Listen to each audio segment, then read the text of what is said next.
और उसके अंदर कोई ऐसे पदार्थ जो रासायनिक पदार्थ हैं, जैसे ताम्र भस्म है, लोह भस्म है, या कोई ऐसे पदार्थ जो है उसके कारण उसको आराम मिले।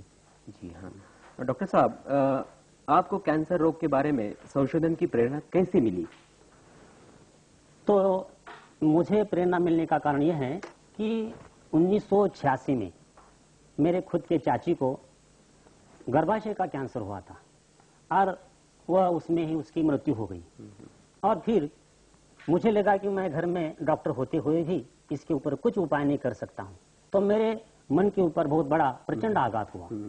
उससे मुझे लगा कि इस असाध्य रोग को खोज निकालकर कम करने के लिए कुछ न कुछ करना चाहिए। इसलिए मैंने प्राचीन आयुर्वेद शास्त्र को पढ़ा, अन्य प्रणाली के शास्त्र को भी पढ़ा और लगातार उसका निरंतर अध्ययन करते रहा।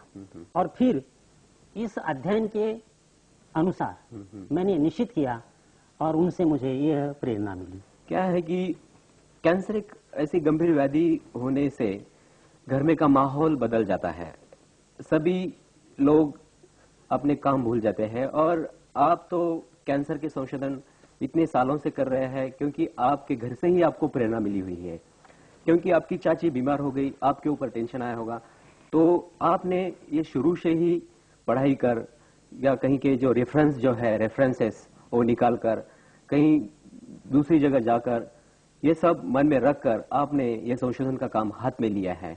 और डॉक्टर चौहान साहब, आज तक कितने रुग्णों को औषधों से आपके औषधोपचार से लाभ हुआ है? हाँ, अभी तक मैंने जो कैंसर के रुग्ण देखे हैं वो करीब करीब 800 रुग्णों को देखा है। और उसमें जैसे 25%, 50% और 80% लाभ मिला है। और उसमें जैसे अस्थि का कैंसर, जैसे रक्त का कैंसर, जैसे आप देख रहे हो इसमें कि पहला जो बच्चा था इसको यहाँ कितने तो लक्षण दिखाई दे रहे थे कि ये लक्षण अधिक से अधिक लेकर आया था। उसके बाद चिकित्सा करने के बाद इसमें ये लक्षण जो है कम दिखाई दे रहे हैं। और फिर दूसरा ये जो है रक्त का ये कैंसर है, ये पहले शुरू में आया था तब इसमें बहुत कुछ लक्षण थे, बाद में थोड़ा सा उसको परिवर्तन हुआ, उपशय मिला। इसी प्रकार के अभी तक जैसे यहाँ पर जो हमको जिह्वा का अर्बुद, उसके बाद है गले का अर्बुद, कैंसर के बारे में अगर अधिक ध्यान दिया गया तो इसमें हड्डियों का भी कैंसर जो है उसमें बहुत कुछ आराम मिलता है और मिला है।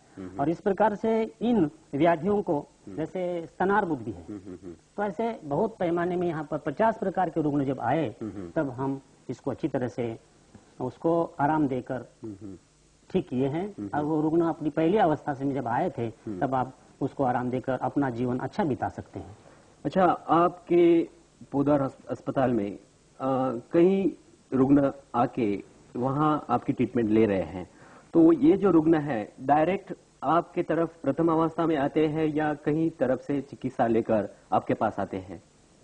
तो हमारे यहाँ तो पहले आयुर्वेद में ऐसा है कि सब तरह की चिकित्सा होने के बाद आधुनिक साधनों की जितनी भी चिकित्सा है वो सब करने के बाद अंतिम तीसरी या चौथी अवस्था में आते हैं। जी हाँ। और उसमें हम हमारे शास्त्र के अनुसार उसका परीक्षण करते हैं, लक्षण सारणी बनाते हैं और कल्प निश्चित कर दोष दुष्य स्रोतस इनका अधिष्ठान बनाकर हम उनकी चिकित्सा कर लेते हैं और उनको उसमें अच्छा आराम मिलता है और हमको भी सफलता मिलने की हम कोशिश कर रहे हैं। अभी तक मीन्स जीवा कैंसर जैसे हड्डियों का कैंसर, गंभीर जैसे रक्त का कैंसर, ऐसे गंभीर व्याधि गंभीर रुग्ण आपके पास आए हुए हैं। आपके पास ऐसा कुछ अनुभव है कि आप खास ठोस कर इस कई रुग्णों के बारे में बता सकते हैं? इसमें तो ऐसा है कि बहुत से रुग्ण आ भी गए तो उनके खास ऐसे लक्षण हमने कम किए हैं, जैसे कि उनको उपद्रव यानी पीड़ा अधिक होती है और शूल और अजीर्ण, ये 3 लक्षण लेकर बहुत रुग्ण आते हैं। तो इनको हमने जैसे उनके शरीर में पीड़ा है तो इनको हमने वात गजांकुश और जैसे योगेंद्र रस ये देकर अनुपान के साथ में उसकी पीड़ा यानी शूल का हमने अच्छी तरह से उपयोग किया है। और ज्वर में जो है महामृत्युंजय रस, और उसके बाद उसको सुदर्शन घनवटी इसके साथ में मिश्रण बनाकर हमने उसका उपयोग किया है। और जैसे उनको लगातार दिन रात जो ज्वर होता था वो 2-4 दिन में उसका वो ज्वर कम हो गया। जी हाँ। और फिर उसमें जैसे भूख नहीं लगती है उनको। जी हाँ। तो यह भूख नहीं लगी तो उनकी ताकत कम हो जाती है, वो दुर्बल हो जाते हैं। इसलिए हमने शंखवटी जी हाँ। और क्रव्याद्रस यह पंचोपलासों के साथ में मिलाकर देने के बाद वो थोड़ा बहुत खाने की कोशिश करते हैं, मतलब खा लेते हैं, उनको भूख लगती है और उनके शरीर में सुधार होता है, थोड़ी कमजोरी जो है वो कम हो जाती है।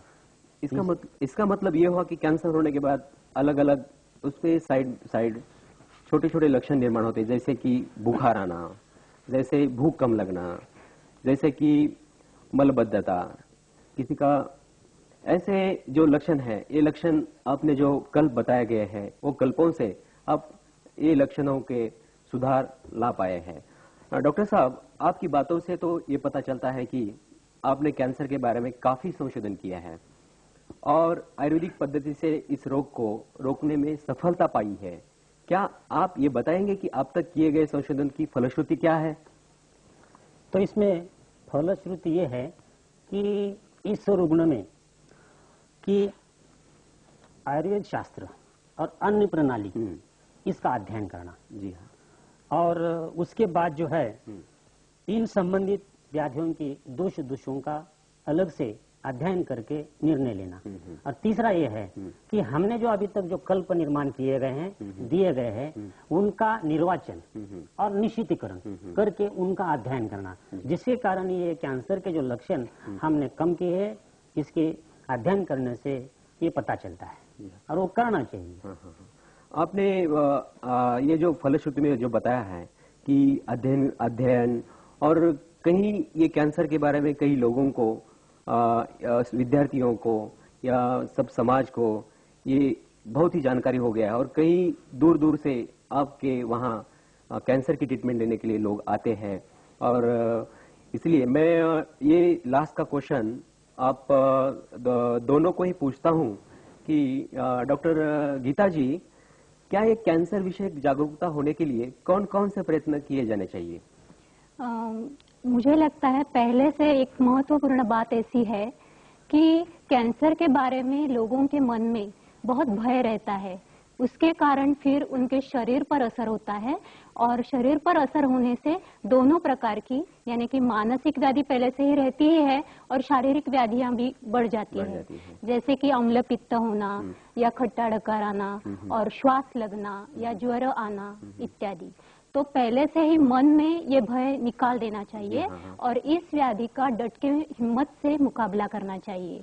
और अगर आपके मन में कैंसर होने की आशंका हो तो आप किसी चिकित्सक के पास जाइए और जांच करवाइए और उसकी सलाह से, उसके मार्गदर्शन से फिर आप चिकित्सा ले लीजिए और फिर उससे मुक्त हो जाइए। इसका मतलब ये हुआ कि ये दुनिया में कैंसर के रुग्ण दिन में दिन बढ़ते जा रहे हैं, ये तो मैंने पहले बताया ही। तो अलग अलग ये प्रदूषण है, जैसे कि डॉक्टर साहब ने बताया कि ये बीड़ी पीना, अतप सेवन, ज्यादा धूप में काम करना, जैसे कि जम्मू कश्मीर जैसे एरिया में ज्यादा ठंडी होने से वहां उधर सेगड़ी के सामने बैठते हैं, तो उसके वजह से अलग अलग प्रकार की सवई जो बोलते हैं ना, जो व्यसन है, जो ये प्रकार से कैंसर हो सकता है। तो इसके वास्ते सभी लोगों ने इसमें जागरूक रहकर अपनी खुद की शरीर की तपास एक अच्छे डॉक्टर से कराना चाहिए इसका। और डॉक्टर साहब, आप क्या बताना चाहते हैं इसमें? अब इसमें और एक है, जैसे बहुत से लोगों को जैसा इन्होंने बताया अभी तक कि भय होता है, तो सही है, लेकिन यह जो व्याधि है संसर्गजन्य व्याधि नहीं है। घर में एक दूसरों को ये व्याधि होता है ऐसा नहीं है। और आपके मन में जो एक प्रकार का इस व्याधि के कारण भय ऐसा होता है कि ये ठीक ही होने वाला नहीं है, उपचार करने के बाद भी, और मेरा अंत समय आ गया है, ऐसा वो समझकर दुखी होता है। और बहुत बार ऐसा होता है कि वो व्याधि ठीक करने के लिए दवा भी लेता नहीं है, ये बड़ी मुश्किल है। तो वैद्यों को बहुत सलाह देनी पड़ती है कि तुम ये दवा खाओ, यानी आश्वासन चिकित्सा उसको देनी चाहिए। अच्छा, हाँ। आयुर्वेद में एक आश्वासन नाम की चिकित्सा है, वो देनी पड़ती है, उसका भय निकालना पड़ता है और फिर उसको आश्वासन दे के दवाई अगर दे दिया तो उसके मन की जो शंकाएं हैं ठीक होने की, वो भी ठीक से लगती है और वो दवा खाता है तो उसको अच्छा आराम मिलता है। और समाज में इसके प्रति न्यूनगंड है जो तो ये रुग्ण आदि क्या कैंसर हुआ है तो ये ज्यादा दिन जीवित नहीं रहने वाला है, ऐसा भी थोड़ा समाज में है। ये इनके प्रति उनका जो एक भय है उनको बताने वाला ये निकाल देना चाहिए और चिकित्सा करने पर ये व्याधि ठीक होता है ऐसा समझकर उनको अच्छी तरह से हिम्मत देनी चाहिए और धीरज देना चाहिए और बार बार वैद्य के पास जाकर उनकी सलाह लेनी चाहिए कि अपने प्रकृति की जांच करनी चाहिए।